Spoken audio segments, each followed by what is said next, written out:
Movie শুরু হয় ১৯৮০ সালের রঙ্গস্থলম এই গ্রাম থেকে। এই ছেলেটির নাম হলো চিট্টি।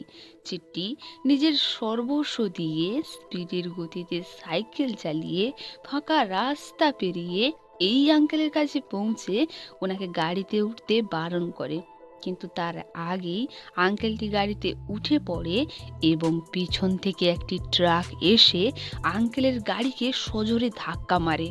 ফলে আঙ্কেলটির অ্যাক্সিডেন্ট হয়ে গুরুতর অবস্থা হয়ে যায়। চিট্টি আঙ্কেলের কাছে ছুটে যায় আর বলে, আপনার কোনো কিছুই হবে না, আমি হতেই দেব না।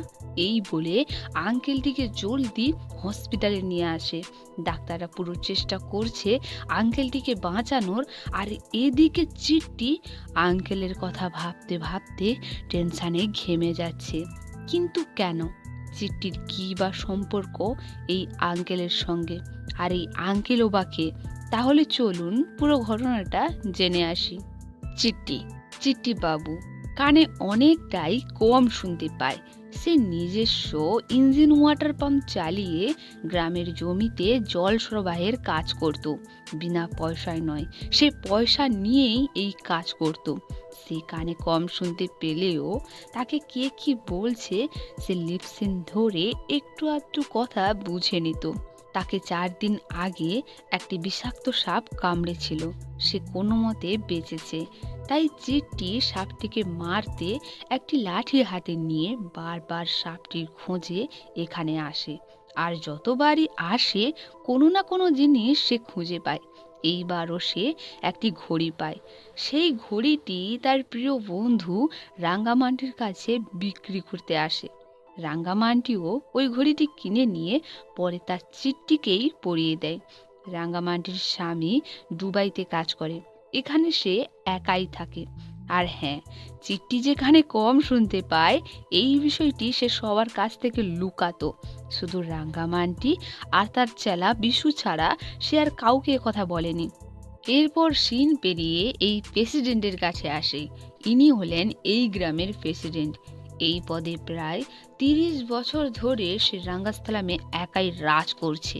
কেউ যদি তার বিরুদ্ধে গিয়ে নতুনভাবে প্রেসিডেন্ট পদে নমিনেশন করে তখন তারা কোনো না কোনো ভাবে মারা যায়।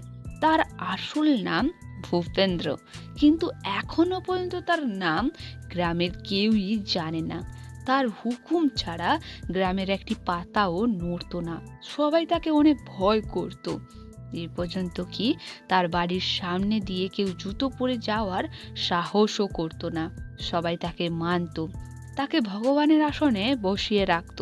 কিন্তু এই ভূপেন্দ্র সহ তার লোকজন সোসাইটি থেকে লোন নেওয়া গ্রামের মানুষদেরকে গোপনে চুষে খাচ্ছে। গ্রামের প্রায় লোক সোসাইটির কাছ থেকে টাকা ধার নিয়ে উল্টা সুদ হিসেবে বেশি টাকা পরিশোধ করার পরও প্রেসিডেন্টের লোকজন এসে তাদের খাজনা সব টাকা শোধ হয়নি বলে তাদের জমিন সহ ফসল এই সোসাইটির নামে অসহায় মানুষদের কাছ থেকে অন্যায়ভাবে কেড়ে নিচ্ছে। প্রেসিডেন্টের এই অত্যাচারের ব্যাপারে কিছু লোকজন জানার পরও তারা মুখ বন্ধ করে রাখত, আর যারা প্রতিবাদ করত তাদেরকে খুব নির্মমভাবে দৌড় করিয়ে করিয়ে মারত। ভূপেন্দ্র এই গ্রামে প্রেসিডেন্ট থাকায় প্রত্যেক বছর সে খুব ধুমধাম করে পুজো করত। এইবারও তাই হয়। চিট্টির দাদা আজ দুবাই থেকে প্রায় 1 বছর পর বাড়ি আসছে। তাই চিট্টি তার দাদাকে নিতে বাস স্ট্যান্ডে অপেক্ষা করছে। আর তখনই বাস চলে আসে। এন্ট্রি হয় কুমার বাবু, অর্থাৎ তার নামই হলো কুমার। এদিকে কুমার চিট্টির সঙ্গে কথা বলেই যাচ্ছে, কিন্তু চিট্টি তো কোনো কিছুই শুনতেই পাচ্ছে না। আর আগে থেকেই সে তার দাদার উপরে অনেক রেগে আছে, কারণ চিট্টি তার দাদার জামা একবার পরে নিয়েছিল। এই নিয়ে দুবাই যাওয়ার আগে চিট্টি আর কুমারের মধ্যে লড়াই হয়ে যায়। তবে থেকে সে রেগে আছে তার দাদার উপরে। এদিকে ওইসবের জন্য কুমার চিট্টির কাছে কন্টিনিউ ক্ষমা চাইতেই থাকে। এদিকে চিট্টি তো কোনো কিছু শুনতেই পাচ্ছে না, তাই কুমার চিট্টির সামনে গিয়ে বলে, এবার তো ক্ষমা করে দে আমাকে, সরি। এবার গিয়ে চিট্টি সব শুনতে পায় আর তার সমস্ত রাগ জলের মতন গলে যায়। তারা বাড়িতে আসে। তার বাবা মা অনেক খুশি, আর তাদের ছোট একটি বোন ছিল। কুমার এখানে একটি পদ্মা নামক মেয়েকে সে অনেক ভালোবাসতো। প্রায় 1 বছর পর তারা দেখা করছে, আর চিঠিও তার দাদার সঙ্গে এসেছে। কিন্তু এদের এমন প্রেম আলাপ সে আর দেখতেই পাচ্ছে না, তাই অন্যদিকে লজ্জায় মুখ ঘুরিয়ে রেখেছে। কুমার পদ্মার জন্য দুবাই থেকে গিফট নিয়ে এসেছে।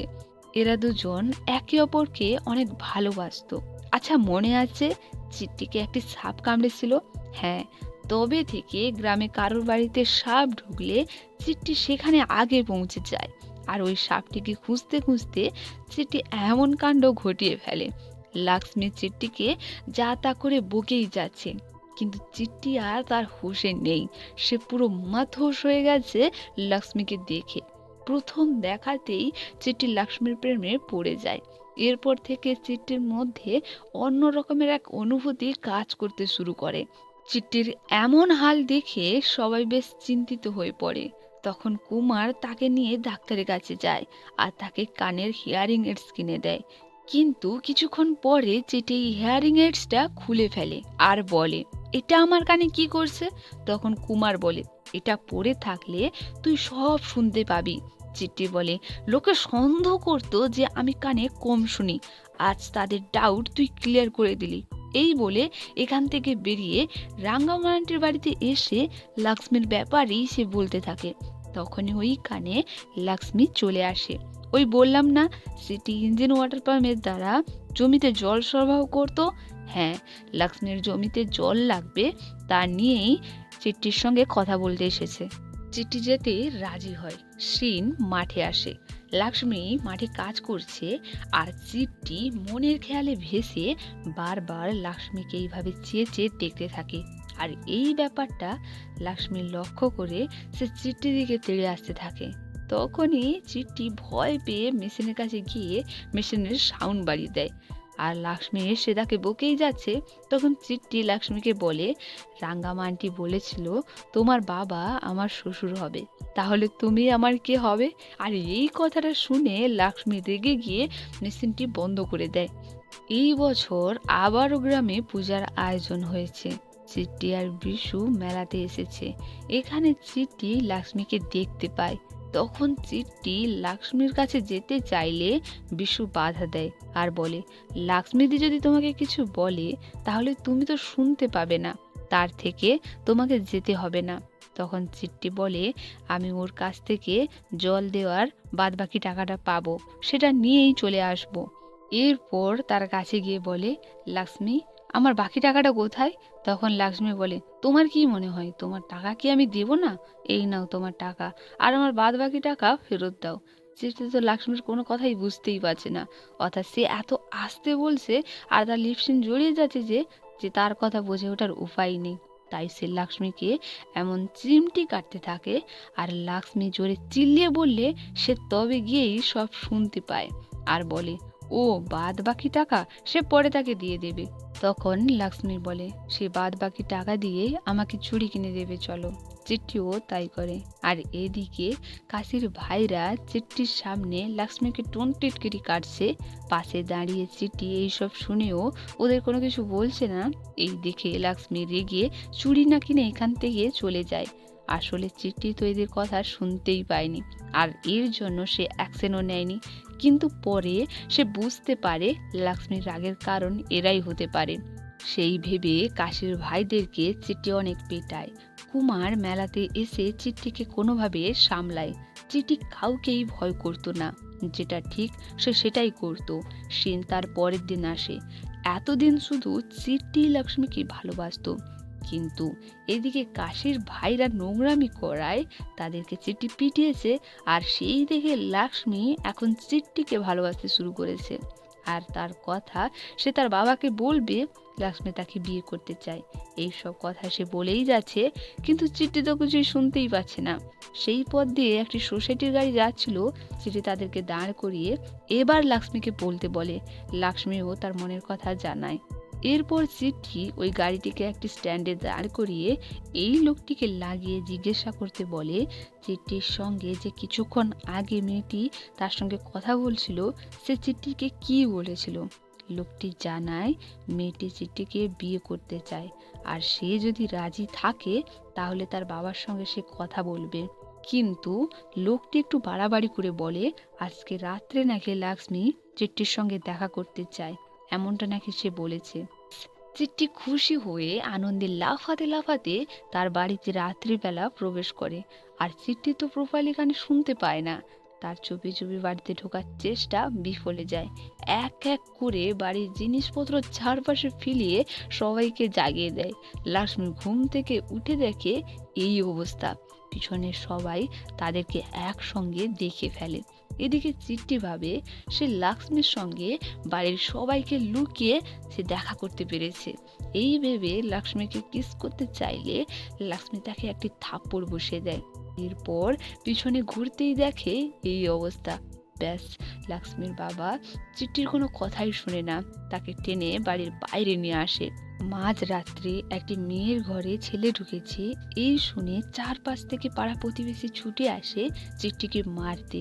কিন্তু রাঙ্গামা আন্টি এসে চিট্টিকে এদের হাত থেকে বাঁচিয়ে নেয় আর বলে এরা একে অপরকে অনেক ভালোবাসে, তাই একটু কথা বলতে এসেছিল।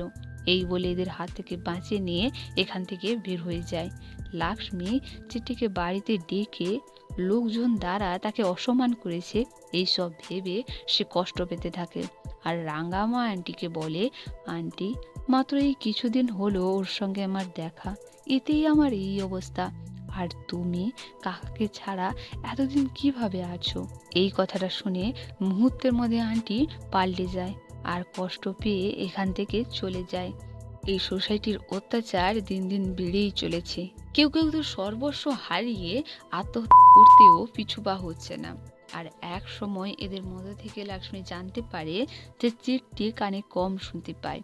এবার সে বুঝতে পারে আগে যে অনেক ঘটনাগুলো ঘটেছিল তার অজান্তে সেসব ঘটনাগুলো ঘটেছে। এদিকে কুমার গ্রামের এমন করুণ অবস্থা দেখে সে আর সহ্য করতে পারছে না।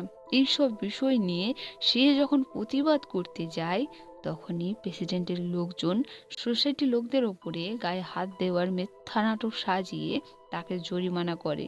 2 দিনের ভিতরে 20,000 টাকা দিতে বলে। তখন কাকা বলে আমার ছেলে না বুঝে করে ফেলেছে, এত টাকা আমরা কোথায় পাবো? পাশ থেকে তখন শিশু নাইডু বলে কেন, তোমার 2 একর জমিটা যে আছে ওইটা বিক্রি করে দেবে। কাকা বলে ওই জমিটা আমার মা অনেক কষ্ট করে দুধ আর গোবর বিক্রি করে তৈরি করেছে, ওইটা কিভাবে আমি বিক্রি করি? তখন শিশু নাইডু সবার সামনে তার মাকে অসম্মানিত করে বলে যে সে কষ্ট করে নয়, জমিদারকে খুশি করেছিল, তার থেকেই সে জমিটি করেছে। এইসব শুনে কাকার মাথা সবার সামনে হেড হয়ে যায়।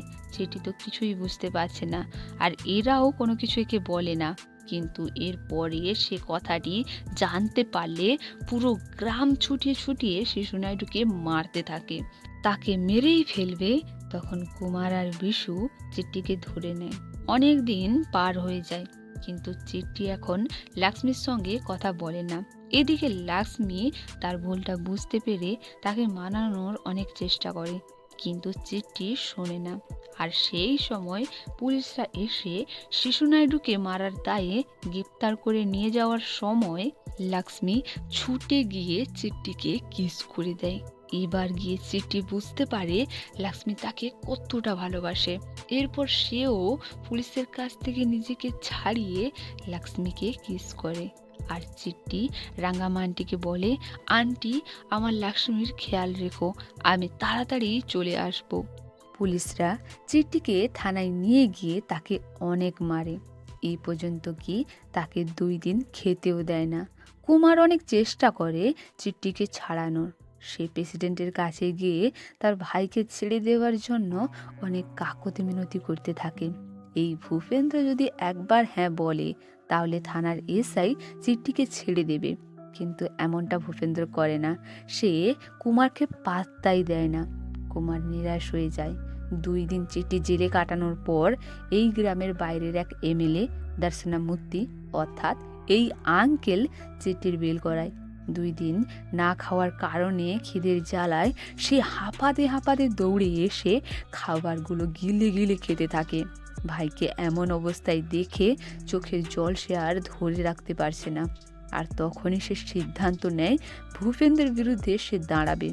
সেই মুহূর্তেই সে রাঙ্গাস্থালাম প্রেসিডেন্টের পদে নমিনেশন করার জন্য চলে আসে নমিনেশন অফিসে। অফিসের লোকজন কুমারকে দেখে অবাক হয়ে যায়। অন্য কোনো গ্রাম নয়, রাঙ্গাস্থালাম গ্রামের হয়ে কেউ প্রায় 30 বছর পর এসেছে ওই গ্রামের হয়ে নমিনেশন করার জন্য। এ পর্যন্ত যেই নমিনেশন করবে বলেছে তারাই কোনো না কোনোভাবে মারা গেছে। কুমারের এমন সাহস দেখে সবাই বেশ খুশি হয়। চিঠিও তার দাদার সঙ্গে আছে, যা হবে সে দেখে নেবে। নমিনেশন করার পর তারা গ্রামে এসে পায়ে জুতো পরে প্রেসিডেন্টের বাড়ির সামনে গিয়ে জোর মুখে তার দাখিলের কথা তাকে জানায়। আর চিঠি রাজনীতির লড়াইয়ে তাকে আহ্বান জানায় আর বলে, তোমার দিন শেষ ভূপেন্দ্র সাহেব, এবার লড়াইয়ের জন্য প্রস্তুত হও। এই বলে এরা এখান থেকে চলে যায়। কিন্তু আফসোস এই যে ভূপেন্দ্রের ভয়ে কেউ আর নির্বাচনে কুমারকে সাপোর্ট করছে না। কুমার দর গিয়ে তাদের বোঝায় এইবার যদি তারা তার সঙ্গ না দেয়, পরপর ভূপেন্দ্রের অত্যাচার দিন দিন বেড়েই যাবে। কিন্তু কে আর শোনে ভালো কথা? তারা নতুন প্রেসিডেন্ট চায় না, যেই আছে সেই থাক, এমনটা তারা ভয় বলে, যে যার মতন পাশ কেটিয়ে চলে যায়। কুমার বুঝতে পারে এইভাবে তাদের বোঝানো যাবে না, প্রেসিডেন্টের মুখোশ সবার সামনে তুলে ধরতে হবে। আর এই হলো মুভির প্রথম সিনে দেখা দর্শনামূর্তি, অর্থাৎ সেই আঙ্কেল। ইনি হলেন কয়েকটি গ্রামের এমএলএ, শুধু রাঙ্গাস্থালামের নয়। সেখানে প্রায় 30 বছর যাবৎ ভূপেন্দ্রই সব ভোট দখল করে বসে আছে। এই গ্রাম থেকে সে একটা ভোটও পায়নি। তাই সে কুমারকে বলে, যে করে হোক তোমাকে রাঙ্গাস্থালাম নির্বাচনে জিততেই হবে। আমি আছি তোমার পাশে, যখন যেটা দরকার হবে আমাকে বলো, আমি জীবন দিয়েও তোমার পাশে থাকবো। এরপর সিন বর্তমানে আসে। এখন সেই জীবন নিয়ে টানাটানি পড়ে গেছে। ডাক্তাররা অনেক চেষ্টা করেও তাকে সুস্থ করতে পারেনি। সে সারা জীবনের জন্য কোমায় চলে গেছে, যেখান থেকে সে কোনো দিনও ফিরে আসবে না। এর কয়েকদিনের পরে ডাক্তাররা তার পরিবারের সঙ্গে কথা বলে। তিল তিল করে মরার থেকে আঙ্কেলকে একেবারে মুক্তি দেবার সিদ্ধান্ত নেয়। কিন্তু চিঠি তা হতেই দেয় না। সে বলে সে যে করে হোক আঙ্কেলকে সুস্থ করে তুলবে, কারণ আঙ্কেল নাকি তার দাদার জন্য অনেক কিছু করেছে। এখন সে তাকে বাঁচানোর একটা সুযোগ চায়। সব দায়িত্ব সে নেবে, যদি বাঁচে আঙ্কেলকে সে তাদের কাছে নিয়ে আসবে। এরপর থেকে চিঠি এই হসপিটালেই থেকে আঙ্কেলের খেয়াল রাখতে শুরু করে। দিনরাত সে তার সেবাই করে যেতে থাকে। এ থেকে জেড পর্যন্ত যাবতীয় সব কাজ সে একাই করতে শুরু করে। এর মধ্য দিয়ে সিন অতীতে আসে। এখানকারই এক গণেশ মামা চিঠিকে বলে, তোর ভাই রাঙ্গাস্থালাম গ্রামের ভূপেন্দ্রের বিপরীতে নমিনেশন দাখিল করেছে, তাই না? শোন, সে আর বাঁচবে না। যে পর্যন্ত নির্বাচনে দাঁড়িয়েছে তারাই মারা গেছে। তোর ভাই কুমারও মারা যাবে। লক্ষ্য নজর রাখ তোর ভাইয়ের উপর। এইসব কথা শুনে চিঠি একটু ভয় পড়ে যায়। এরপর থেকে সে সব সময় লুকিয়ে লুকিয়ে কুমারের উপর নজর রাখতে শুরু করে। কিন্তু একদিন কুমার তাকে ধরে মারতেই যাবে। চিঠি বলে, আরে থাম থাম, আমি চিঠি। কুমার বলে, তুই আমাকে কেন ফলো করছিস? চিঠি বলে, আমাদের গ্রামে যেই পর্যন্ত নমিনেশন দাখিল করেছে কোনো না কোনোভাবে তারা মারা গেছে। আমার ভয় এই যে ওরা তোর ক্ষতি না করে দেয়। কুমার বলে, এসব বাজে কথা কে বলেছে? চিঠি বলে, ওই যে পাগল গণেশ মামা আছে না, উনিই বলেছে কথা। কুমার কথাটি হেসে উড়িয়ে দিয়ে বলে, ও পাগল, কি বলতে কি বলেছে, আর তুই তার কথা ধরে বসে আছিস? এরপর কুমার সোসাইটির লোকেদের ওপর কড়াভাবে পদক্ষেপ নেওয়ার জন্য সোসাইটির চেকিং অফিসারদেরকে ডাকে আর গ্রামবাসীদের সামনে সবটা ক্লিয়ার করে দেয় আর বলে, তোমাদের কথা ভেবে আমি এত বড় পদক্ষেপ নিয়েছি। প্রেসিডেন্ট কিভাবে তোমাদের নিঃস্ব করছে এত সব জানার পরও তোমরা ওই প্রেসিডেন্টকেই সাপোর্ট করবে? কুমারের কথায় বেশ কিছু গ্রামবাসী কুমারের পাশে দাঁড়ানোর সিদ্ধান্ত নেয়, কিন্তু বেশিরভাগ মানুষ ভূপেন্দ্রের ভয়ে পা পিছিয়ে নেয়। তখন কুমার দণ্ডবিবাদ ভুলে কাশীকে তার পাশে দাঁড়াতে বলে, কিন্তু চিট্টি তো ওই কারণ নিয়ে কাশীর উপর বেশ রেগে আছে। কাশীও ভেবে দেখে কুমার নিজের জন্য নয়, গ্রামের সবার ভালো থাকার জন্য সে নিজের কাঁধে এত বড় দায়িত্ব তুলে নিয়েছে। এ পর্যন্ত কি শিশু নাইডু, যাকে পুরো গ্রাম জমের মতন ভয় পেত, তাকে কিনা চিট্টি পিটিয়েছে। তাকে পেটানোর বুকের পাটা গ্রামের কারণ নেই, তা চিট্টি করে দেখিয়েছে। আর কাশী এবার কুমারের পাশে থাকতে রাজি হয়। যদি কাশী কুমারের পাশে দাঁড়ায় তাহলে গ্রামের প্রায়ই মানুষ কুমারকে সাপোর্ট করবে, আর তেমনটাই হয়। এরপর আর কি, চিট্টি আর কাশীর মধ্যে থাকা সমস্ত বিবাদ দূর হয়ে যায়। তারা সবাই মিলে গ্রামের মানুষদেরকে বোঝাতে থাকে, আর তেমনটাই হয়। কাশীর ওপর ভরসা করে সবাই কুমারকে সাপোর্ট করে, নমিনেশন দাখিল করে, শুধু রাঙ্গামান্টি ছাড়া। অন্যদিকে লাক্সমির বাবা প্রতিনিয়ত নতুন নতুন ছেলে ডেকে এনে লাক্সমির বিয়ে দেবার জন্য উঠে পড়ে লাগে, কারণ সে চিট্টির সঙ্গে তার মেয়ের বিয়ে দেবে না। তার ভাই প্রেসিডেন্ট পদে নমিনেশন করেছে, তা যদি সে তুলে নেয় তাহলে সে বিয়েতে রাজি হবে। চিট্টি লক্ষ্মীকে এই কয়েকদিনে তাকে অনেক ভালোবেসে ফেলেছে, সে তাকে ছাড়তেই পারবে না। লক্ষ্মীর মুখ বুঝে তার বাবার সব কথা মেনে নিচ্ছে, কারণ লক্ষ্মী যদি তার বাবার কথা না শুনে তাহলে তার বাবা বিষ খেয়ে নেবে। এর কিছুদিন পর লক্ষ্মীর বিয়ে ঠিক হয়। তখন চিট্টি তার বিয়েতে আসে আর লক্ষ্মীকে বলে, দাদাকে ভালোবেসে আমি তোমাকে ছাড়তেও রাজি আছি, আর তুমি আমাকে ভালোবেসে তোমার বাবাকে ছাড়তে পারবে না। এই বলে এখান থেকে চলে যায়। তখন লক্ষ্মীর বাবা বলে, কচি এমনটা করার চেষ্টাও করবি না, তাহলে আমি এক্ষুনি খেয়ে নেব। তখন লক্ষ্মী বড় একটা বিষের বোতল এনে দিয়ে বলে, নাও এইটা খেয়ে নাও। এর মানে লক্ষ্মী এই বিয়ে করবে না, আর সে চিট্টির দ্বিতীয় অপশনটাই বেছে নেয়। সিন রাত্রে আসে। চিট্টি রাঙ্গামাটির বাড়িতে গিয়ে তাকে যা তা করে কথা শোনাতে থাকে। ওই যে গ্রামের প্রায় মানুষ কুমারকে সাপোর্ট করলেও রাঙ্গামাটি তাকে সাপোর্ট করেনি। রাঙ্গামাটি তাকে খেতে দেয়, কিন্তু চিট্টি খাবে না। রাঙ্গামাটি বলে, এরা সেনু আবলুমান কিভাবে মারা গিয়েছিল জানিস? চিট্টি বলে, এরা সেনু জলে ডুবে, আর আবলুমান বিষ খেয়ে মারা গিয়েছিল। আন্টি বলে, যে ছেলে সাঁতার কাটতে পারতো সে কিভাবে জলে ডুবে গেল? আর আবলুমান তো বিষ খেয়েছিল, তার গায়ে ছুরির ঘা কোথা থেকে এলো? এরা সবাই প্রেসিডেন্টের বিরুদ্ধে দাঁড়াবে বলেছিল। তুই তোর আঙ্কেলের কথা বারবার জিজ্ঞাসা করিস, তাই না? শোন, তোর আঙ্কেল পুরো তোর দাদার বয়সী ছিল।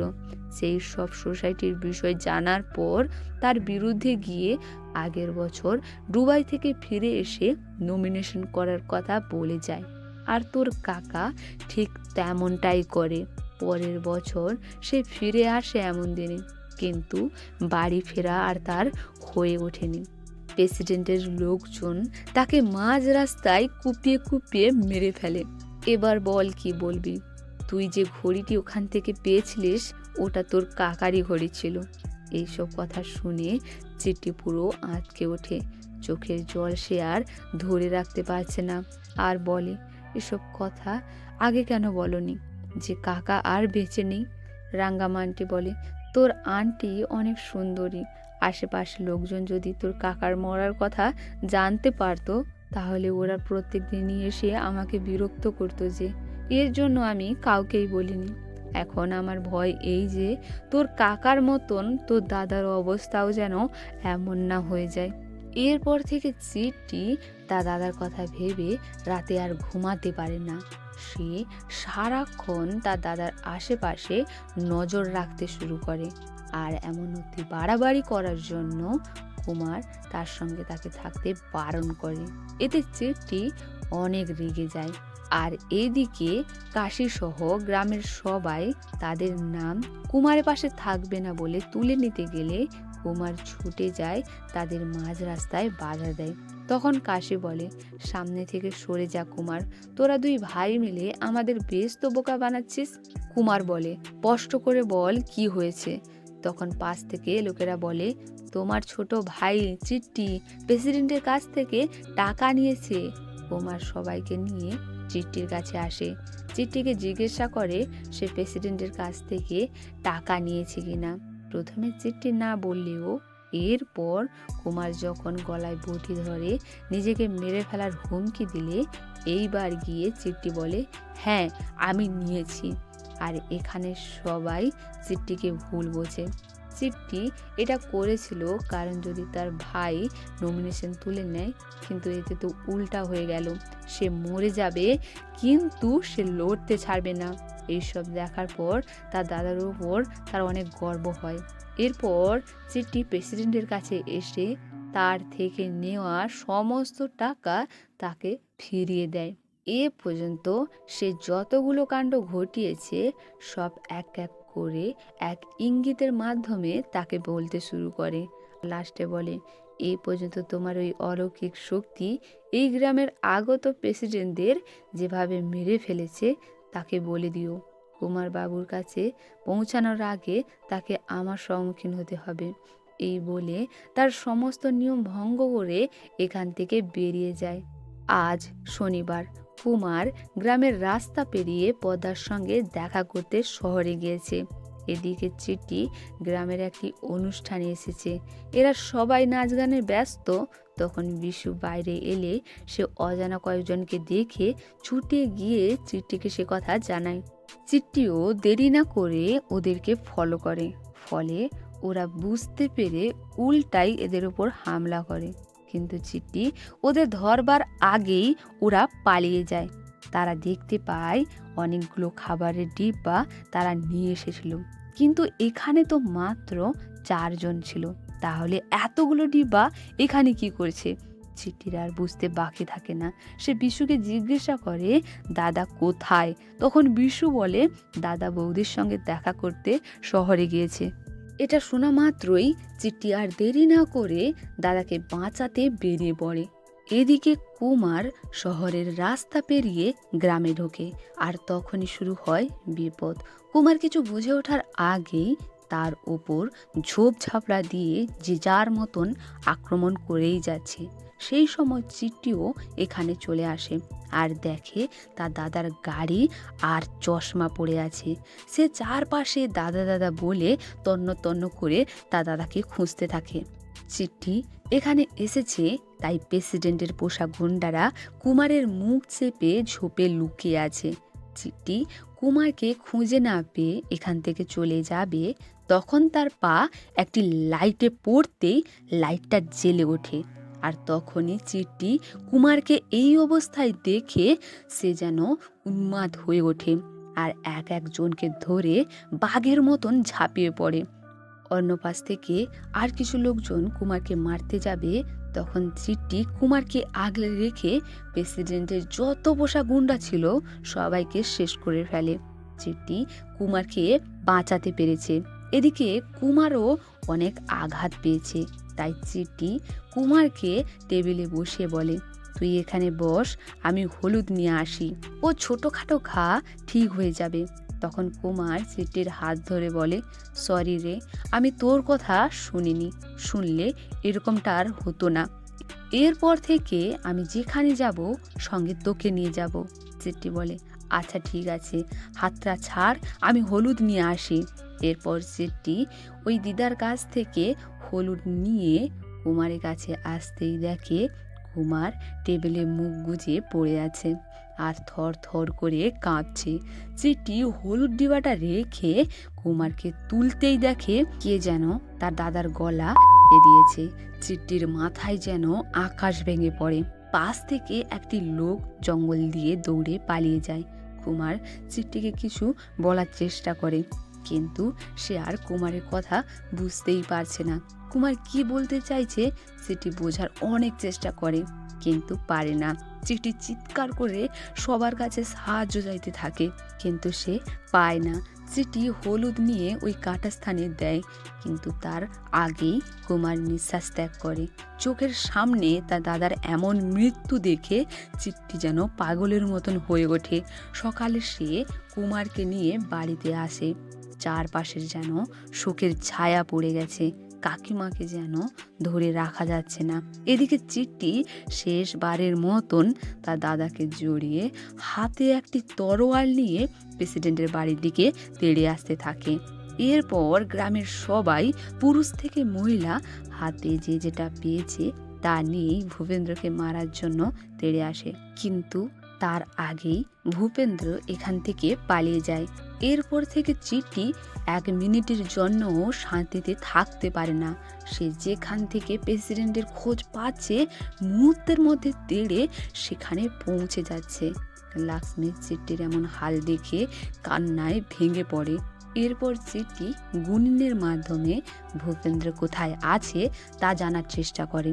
এরপর গুনিন যেখানে যেমনভাবে বলে সেখানে চিঠি ছুটে যায়। কুমার মারা যাওয়াতে এরা সবাই রাঙ্গামা আন্টিকে আগত নতুন প্রেসিডেন্ট হিসেবে সবাই সিলেক্ট করে। এই নিয়ে শুরু হয় একটি নতুন অনুষ্ঠান। আর এই অনুষ্ঠানে চিঠি একটি বাজনা পার্টির দলের এক লোকের মুখ থেকে তার দাদার মতন লিপ সিন সে শুনতে পায়। যবে থেকে তার দাদা তাকে কি বলতে চেয়েছিল সে শুনতে পায়নি, তবে থেকে তার দাদার দেওয়া ওই হিয়ারিং এইডসটা পড়তে থাকে। আর তার দাদার বলার স্বর আর এই লোকের স্বর দুটোই সেম।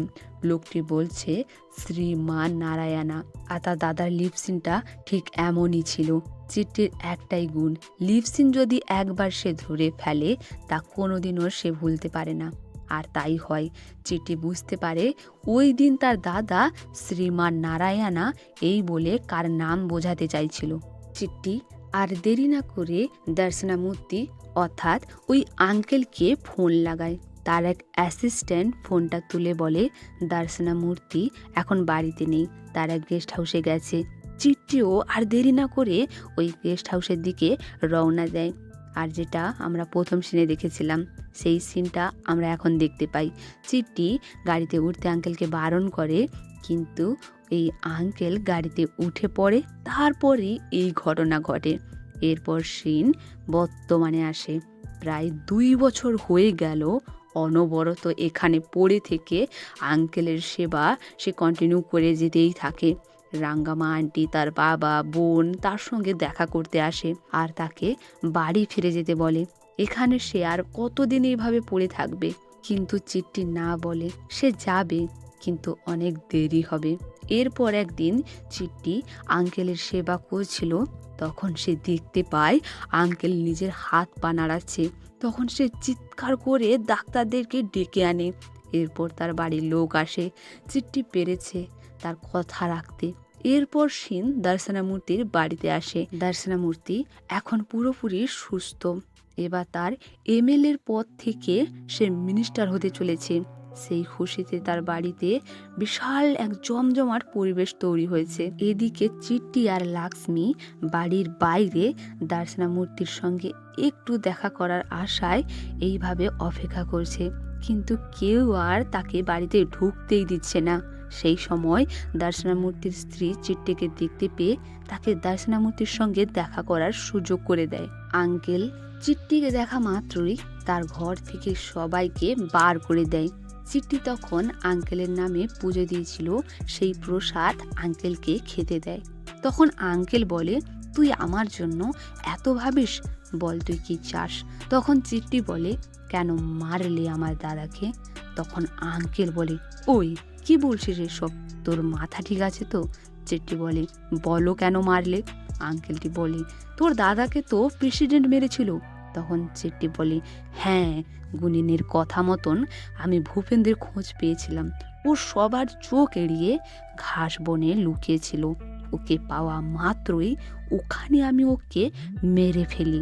এরা সেনু, আবলুমান, ভেনকাটরাও আর রাঙ্গামান্টির স্বামীকেও ও মেরে ফেলেছিল।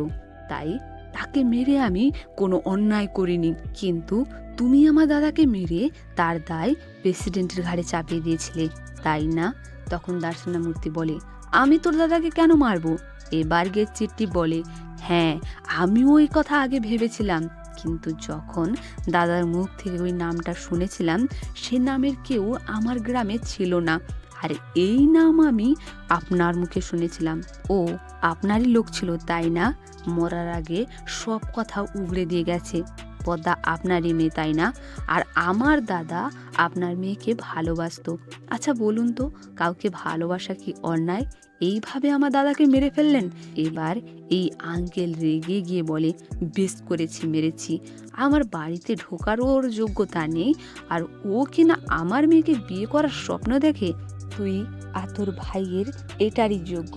এবার তার আসল রূপটা দেখে চিট্টির সমস্ত সন্দেহ দূর হয়ে যায় আর বলে, আপনি যে দিন গেস্ট হাউসে গিয়েছিলেন ওই দিনই আমি আপনাকে মারতেই বের হয়েছিলাম, কিন্তু আমার আগে ট্রাক এসে আপনাকে মেরে দেয়। ব্যাস, এতদিন গেল আপনাকে সুস্থ করতে। আমার দাদা বলেছিল, অপরাধীকে ফাঁসির সাজা জ্বরে কিংবা অসুস্থতায় দেওয়া হয় না, যখন পুরোপুরি সুস্থ হয়ে উঠবে তবেই সাজা দিলে বুঝতে পারবে আসল মৃত্যুর যন্ত্রণা ঠিক কি। আমি আপনার শরীর থেকে নির্গত পেচ্ছাপ মল পর্যন্ত পরিষ্কার করেছি, আর যখন আমি আপনার শেভ করতাম তখন মনে হতো এইখানে খুঁটটা টেনে দিই, কিন্তু না, আমি এই দিনের অপেক্ষায় ছিলাম। এই বলে ব্যাগ থেকে একটি কাটার বের করে দর্শনার মূর্তির খেল এখানেই খতম করে এখান থেকে বেরিয়ে লক্ষ্মীকে নিয়ে বের হয়ে যায়। আর এমন সিন দেখিয়ে এই মুভিটি এখানেই শেষ হয়ে যায়। নতুন চ্যানেল বলে চ্যানেলটিকে কেউ আর সাবস্ক্রাইব আর করছে না, কিন্তু চ্যানেলটি আমার পূরণ হতে চলল, কিন্তু আমার লক্ষ্য 1000 সাবস্ক্রাইবার আর পূরণই করতে পারলাম না। আপনার কাছে একটাই রিকোয়েস্ট, ভিডিওটা যদি ভালো লাগে তাহলে চ্যানেলটিকে সাবস্ক্রাইব করে আমার পাশে থাকতে ভুলবেন না। এত কম সাপোর্ট করছেন যে আপনারা, পরপর আমি মোটিভেশন হারিয়ে ফেলছি। যাই হোক, সবাই ভালো থাকবেন। দেখা হচ্ছে নতুন কোনো এক্সপ্লেনে।